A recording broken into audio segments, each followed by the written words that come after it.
Écoute bien, car ce que tu vas entendre maintenant n'est pas une simple réflexion, c'est une révélation.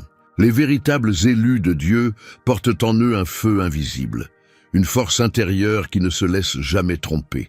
Quand le mensonge s'approche, leur esprit s'agite.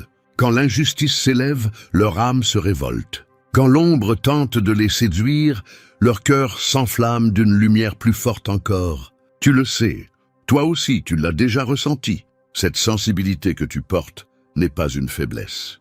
Elle n'est pas un fardeau. Elle est ton arme, l'arme que Dieu lui-même a placée en toi pour protéger ta mission divine. Les élus ne sont pas aveugles. Ils voient ce que les autres ignorent.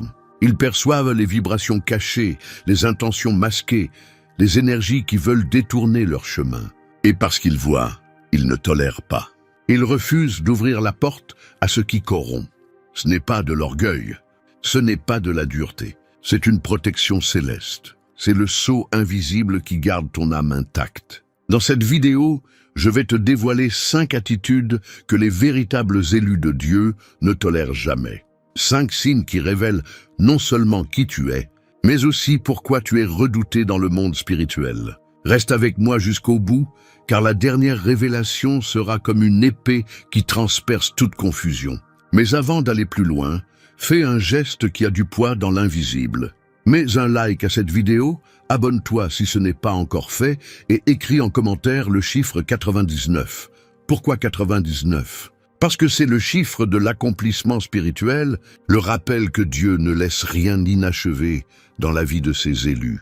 En écrivant 99, tu scelles dans l'esprit ton alliance avec la lumière et tu actives une vague de bénédictions qui touche aussi ceux qui liront ton commentaire.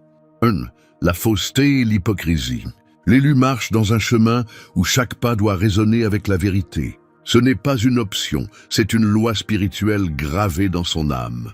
Quand quelqu'un parle avec une langue double, quand les mots se parent de douceur, mais que l'intention cache des ombres, l'élu le ressent immédiatement.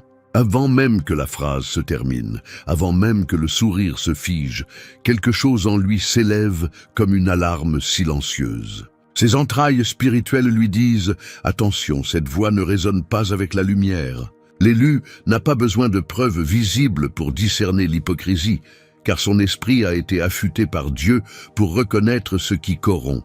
Et cette sensibilité est si forte qu'il peut sembler parfois dur ou intraitable, mais en réalité ce n'est qu'une protection invisible. Car chaque fois qu'il tolère une parole mensongère, chaque fois qu'il accepte une présence corrompue, il sent son énergie s'affaiblir, son feu intérieur se troubler. Le mensonge est une fissure, et par cette fissure, l'ennemi tente d'infiltrer le chaos. Voilà pourquoi l'élu ne supporte pas la duplicité.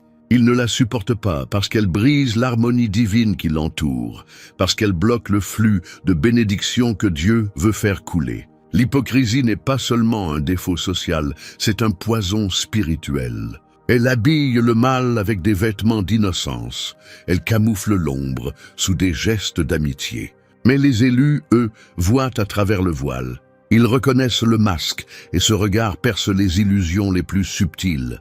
Et même s'ils essaient parfois de se convaincre qu'ils exagèrent, que ce n'est qu'une impression, la vérité finit toujours par s'imposer. Leur cœur n'a pas tort. Leur esprit ne ment pas. Dieu a placé en eux un discernement sacré pour les protéger. Alors, que fait l'élu lorsqu'il est confronté à l'hypocrisie? Il ne crie pas. Il ne cherche pas à démasquer publiquement. Il ne perd pas son énergie dans une bataille stérile. Non, il se retire avec dignité. Il coupe le lien invisible qui l'attachait à cette personne et il avance, protégé, purifié, inviolable. Parce qu'il sait que rester dans l'ombre, même pour faire plaisir, c'est accepter de se laisser contaminer. Il préfère perdre une relation plutôt que perdre son intégrité. Car l'intégrité pour lui n'est pas un détail, mais l'armure qui le maintient debout dans le champ de bataille spirituel. Comprends ceci, la falsité n'est pas seulement un mensonge, c'est une tentative de détournement de ta mission. L'élu sent cette tentative et s'en défend immédiatement. Sa réaction n'est pas orgueil, c'est survie spirituelle. C'est l'instinct divin qui protège sa lumière. Et chaque fois qu'il choisit la vérité, sa perception devient encore plus fine, encore plus aiguisée, comme une lame forgée par le feu de Dieu. C'est ainsi que les élus avancent, Intouchable, car personne ne peut enchaîner celui qui a choisi de rester du côté de la vérité. Retiens bien ceci. Quand tu ressens cette résistance face à l'hypocrisie, ne crois pas que tu es trop dur. C'est Dieu qui t'entraîne à reconnaître le poison avant qu'il ne t'atteigne. Et c'est ce discernement qui fera de toi une forteresse que rien ne pourra abattre. Mais demande-toi, si déjà ton esprit détecte la falsité si rapidement, que révélera la suite? Quels autres pièges, plus subtils encore, ton âme devra-t-elle discerner? Reste avec moi, car la prochaine vérité que je vais te révéler va secouer ton cœur d'une façon que tu n'imagines pas encore. 2. L'envie et le ressentiment. Il y a une chose que l'élu ne peut pas ignorer, même lorsqu'elle se cache derrière des sourires polis ou des regards apparemment bienveillants. C'est l'envie. L'envie n'est pas un simple sentiment passager, c'est une énergie corrosive, une force obscure qui s'attache comme une ombre et qui tente d'étouffer la lumière de ceux que Dieu a choisis. Quand l'élu entre dans une pièce, il n'a pas besoin de mots pour savoir qui l'accueille avec sincérité et qui le regarde avec un cœur rongé par le poison de la jalousie. Car l'envie, même dissimulée, laisse toujours une trace, un frisson, une vibration qui perce l'air et trahit les intentions cachées. L'élu le ressent dans sa chair, dans son esprit, dans cette intuition mystérieuse que Dieu a placée en lui. Il n'a pas besoin de confrontation pour le savoir. L'énergie parle plus fort que les paroles. Et c'est précisément pour cela qu'il ne tolère pas l'envie, car il sait que cette force n'est pas neutre, qu'elle agit comme une chaîne invisible, bloquant les bénédictions, corrompant les relations, assombrissant les atmosphères où elle s'installe. L'envie détruit lentement. Elle dresse des murs là où il devrait y avoir des ponts. Elle éteint la joie d'autrui simplement parce qu'elle ne supporte pas de voir quelqu'un briller. Et l'élu, lui, est né pour briller. Pas pour écraser, pas pour se vanter, mais parce que sa lumière vient d'une mission divine. Et quiconque tente de la diminuer, même inconsciemment, se heurte à un champ de protection spirituelle. Car Dieu ne permet pas que sa lumière soit étouffée par le poison de l'amertume. L'élu comprend que l'envie est une attaque silencieuse, mais il ne la combat pas par la colère. Il ne perd pas son temps à se justifier devant ceux qui ne veulent pas le voir s'élever. Il choisit un autre chemin. Préserver son cœur pur. Il continue à sourire, il continue à aimer, mais il garde ses distances intérieures, car il sait que s'exposer constamment à l'envie, c'est laisser son énergie être aspirée par un puits sans fond. Sa force n'est pas de se défendre, mais de rester intact, de continuer à avancer sans se laisser contaminer. Et cette attitude devient son arme, car l'envie a besoin d'un terrain fertile pour croître. Elle s'alimente de réactions, de comparaisons, de justifications. Mais face à un cœur pur, elle s'affaiblit, elle se réduit à néant. L'élu brille davantage, non pas pour provoquer, mais parce que sa lumière est destinée à croître. Et cette croissance devient insupportable pour ceux qui vivent dans le ressentiment. C'est pourquoi il arrive que l'élu perde des amis, soit rejeté par sa famille ou incompris par son entourage. Non pas parce qu'il fait du mal, mais parce que sa lumière révèle les zones d'ombre chez les autres. Pourtant, même dans cette solitude, il ne cède pas. Il sait que son isolement est temporaire et que Dieu le replace toujours auprès de ceux qui célèbrent sa lumière au lieu de l'éteindre. Alors, retiens bien ceci. Si tu as senti cette résistance autour de toi, si tu as perçu ces regards lourds quand tu réussis, ne doute pas de ta valeur. C'est le signe que tu portes une lumière que les ténèbres ne supportent pas. Et c'est aussi le signe que tu dois protéger ton cœur et continuer à avancer sans t'arrêter. Mais demande-toi maintenant, si l'envie est déjà si toxique, quelle est l'autre attitude, encore plus destructrice, que les élus ne tolèrent jamais? Reste attentif, car ce que je vais te révéler ensuite te montrera pourquoi ton esprit s'est toujours révolté face à certaines humiliations.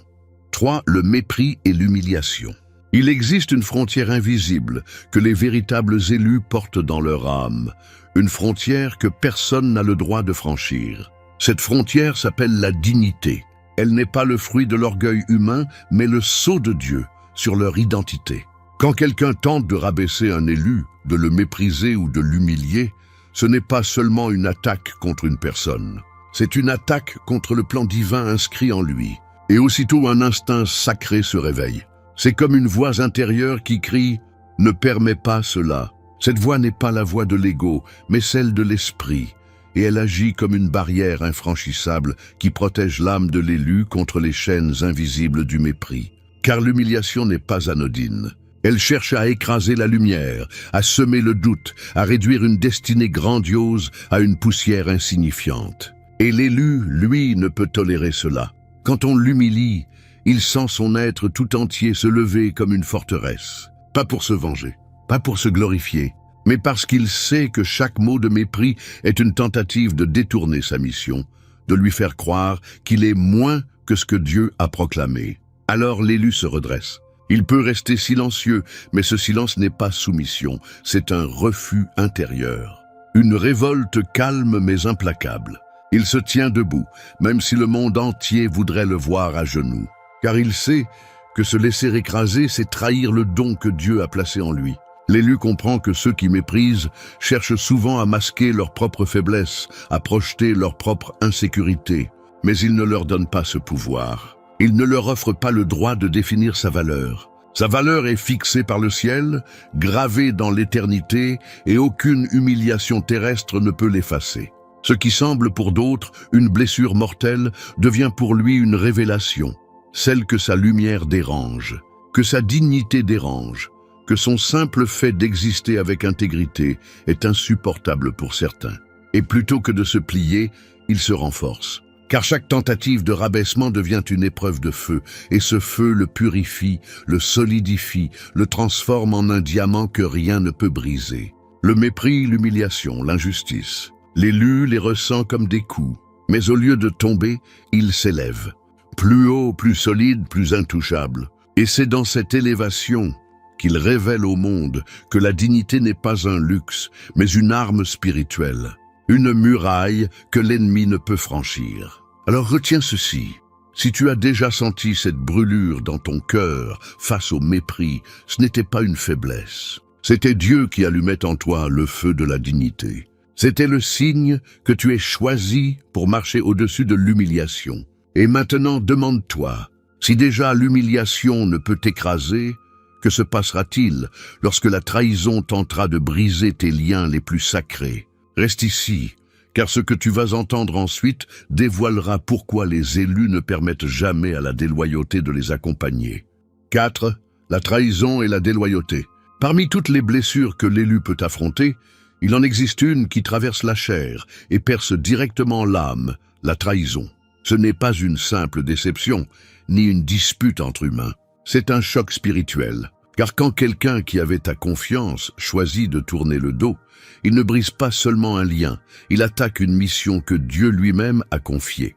La douleur de la trahison est unique parce qu'elle touche l'endroit le plus sacré, la confiance. Et l'élu, qui vit dans la transparence, qui donne sans calcul et qui aime sans réserve, ressent cette cassure comme une lame glacée plantée en plein cœur. Mais attention, la réaction de l'élu est différente de celle du monde. Il ne se venge pas, il ne complote pas dans l'ombre. Il choisit une voie plus haute, une voie que peu peuvent comprendre. Il pardonne mais il n'oublie pas. Ce pardon n'est pas naïveté, mais un acte de puissance. Car pardonner, c'est refuser que le poison de la rancune pénètre son esprit. Mais pardonner ne veut pas dire garder auprès de soi celui qui a trahi. L'élu sait que la fidélité est une ligne sacrée, et quiconque la brise se disqualifie lui-même. Car sa loyauté, son cœur, sa fidélité n'appartiennent pas aux hommes, mais à Dieu. Et il ne permettra jamais que sa mission soit contaminée par des compagnons déloyaux. La trahison, aussi douloureuse soit-elle, devient un outil entre les mains du ciel. Elle révèle qui doit rester et qui doit partir. Elle agit comme un filtre invisible qui sépare l'or de la poussière, la fidélité de l'illusion. Quand l'élu découvre la trahison, il sent d'abord le choc, l'amertume, parfois même une solitude profonde. Mais très vite, l'esprit en lui chuchote. Ce n'est pas une perte, c'est une libération. Car Dieu lui-même arrache les liens qui auraient pu freiner son ascension. Alors, l'élu n'a pas besoin de lutter, il laisse partir. Il se détourne, le cœur pur, l'âme intacte. Et plus il avance, plus il réalise que chaque trahison était en réalité une étape nécessaire, une barrière en moins sur son chemin. car celui qui trahit révèle son incapacité à porter la gloire qui s'annonce. Celui qui trahit démontre qu'il ne pouvait pas entrer avec toi dans le prochain chapitre. Et l'élu, bien qu'il ressente la douleur, c'est au fond de lui que cette coupure est une bénédiction déguisée. Car il vaut mieux marcher seul avec Dieu que marcher entouré de cœurs divisés. Si tu es un élu, comprends ceci. Ne permets pas que la trahison devienne ton fardeau. Ne permets pas que la déloyauté te vole ta paix. Pardonne, mais ferme la porte. Pardonne, mais garde ton chemin pur. Car chaque pas que tu fais loin de ceux qui t'ont trahi est en réalité un pas plus proche de la promesse divine. Et souviens-toi, ce n'est pas toi qui perds. C'est eux qui se sont exclus d'un destin qu'ils n'auraient jamais pu porter. Mais laisse-moi te dire une vérité encore plus tranchante. Si la trahison révèle les faux alliés, que se passe-t-il quand même la parole donnée perd son poids? Car il existe une cinquième attitude que les élus ne tolèrent jamais, et elle touche à la racine même de leur identité. 5. Le manque d'intégrité et de fidélité à la parole. Pour l'élu, chaque parole donnée a le poids d'un serment devant Dieu. Les promesses ne sont pas des mots jetés au vent, elles sont des pierres sacrées, posées une à une pour bâtir la maison de sa destinée. Lorsqu'un engagement est brisé, ce n'est pas seulement une relation humaine qui vacille, c'est une dissonance spirituelle qui s'installe, un désalignement qui menace d'interrompre le flux de bénédictions prévu par le ciel. L'élu, lui, le ressent comme une fissure dans l'air, comme une fracture dans l'harmonie de son chemin.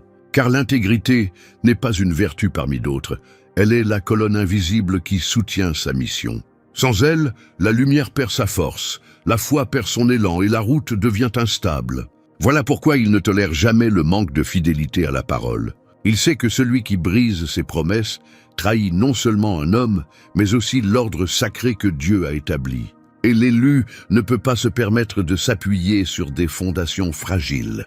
Il choisit, sans compromis, de s'entourer uniquement de cœurs fiables, d'âmes solides, de compagnons qui comprennent la valeur d'un oui et d'un non. Ceux qui hésitent, qui se contredisent, qui promettent sans tenir, il les laisse derrière lui, non par dureté mais par sagesse. Car il sait que sa mission ne peut pas être retardée par l'instabilité des autres. L'intégrité est son bouclier invisible. Elle le protège des pièges, des illusions, des séductions de l'instant. Elle agit comme une armure spirituelle qui repousse les flèches de la confusion et maintient son regard fixé sur la vérité. L'élu ne cherche pas des paroles belles, mais vides. Il recherche la fidélité, la constance, la droiture. Car il sait que ce sont ces qualités qui attirent la faveur divine, qui ouvrent les portes fermées, qui appellent la protection invisible du ciel. Ceux qui marchent sans intégrité finissent toujours par se perdre dans leurs propres contradictions. Mais celui qui marche droit, même seul, avance avec la puissance de Dieu à ses côtés. Et cette puissance suffit à déplacer des montagnes. Comprends ceci. Si tu as déjà ressenti ce malaise face à des promesses rompues, si tu as senti ta paix se troubler devant l'incohérence des autres, ce n'est pas toi qui es trop exigeant. C'est ton esprit qui réclame la pureté de la vérité. C'est Dieu en toi qui refuse le compromis. Et plus tu restes fidèle à la parole, plus ton chemin s'illumine, plus ta mission prend de la force. Voilà pourquoi l'élu ne se contente pas d'entendre des engagements, il observe si ces engagements deviennent actes. Et si ce n'est pas le cas, il se détourne, protégé, inviolable, car il sait que le mensonge subtil est encore plus dangereux que l'attaque frontale. Mais écoute bien. Si déjà l'élu refuse l'hypocrisie, l'envie, le mépris, la trahison et le manque d'intégrité, alors que reste-t-il? Il reste une vérité ultime, une révélation finale qui lie toutes ces attitudes en un seul message prophétique. Et ce message, je vais te le livrer dans la conclusion, qui sera le sceau de feu posé sur ton esprit. Reste avec moi. Tu l'as senti, n'est-ce pas? Chaque mot que tu as entendu jusqu'ici n'était pas un simple enseignement. C'était un miroir tendu à ton âme. Ces 5 attitudes ne sont pas de simples erreurs humaines. Ce sont des menaces spirituelles, des pièges dressés par les ténèbres pour affaiblir ta mission. Et toi, élu de Dieu, tu as reconnu en toi cette force qui refuse de plier. Car tu n'es pas ordinaire, tu portes un sceau invisible. Tu es la sentinelle qui garde la lumière. Et ce feu qui brûle en toi est la preuve irréfutable que le ciel t'a choisi pour marcher au-dessus des illusions. Ne doute plus jamais de ta sensibilité. Ne doute plus jamais de cette voix intérieure qui s'élève en toi lorsque quelque chose sonne faux. Ce n'est pas une faiblesse, c'est ton arme. C'est la confirmation que Dieu a mis en toi un discernement que personne ne peut voler. Alors écoute bien, si tu ressens cette même force en toi, c'est le signe que tu es un élu de Dieu, et ce signe n'est pas donné à tous. C'est une marque sacrée, un appel irrévocable à vivre debout, pur, inviolable. À partir de ce jour, ne permets plus jamais au mensonge, à l'envie, au mépris, à la trahison ou au manque d'intégrité d'approcher ton cœur. Ferme les portes, élève tes murailles, et avance avec l'assurance que le ciel combat pour toi. Maintenant, fais un geste prophétique. Écris en commentaire cette phrase « Ma foi me protège et me fortifie toujours ». Chaque mot que tu écriras sera une épée dans le monde spirituel, une lumière qui brisera les ténèbres, une inspiration pour d'autres élus qui liront et recevront ta force. Et souviens-toi, ce n'est pas une fin, c'est un commencement. Tu sors de cette vidéo transformée, marquée, scellée par une vérité que tu ne pourras plus jamais oublier. Tu es élu, tu es protégé, tu es invincible. Avance,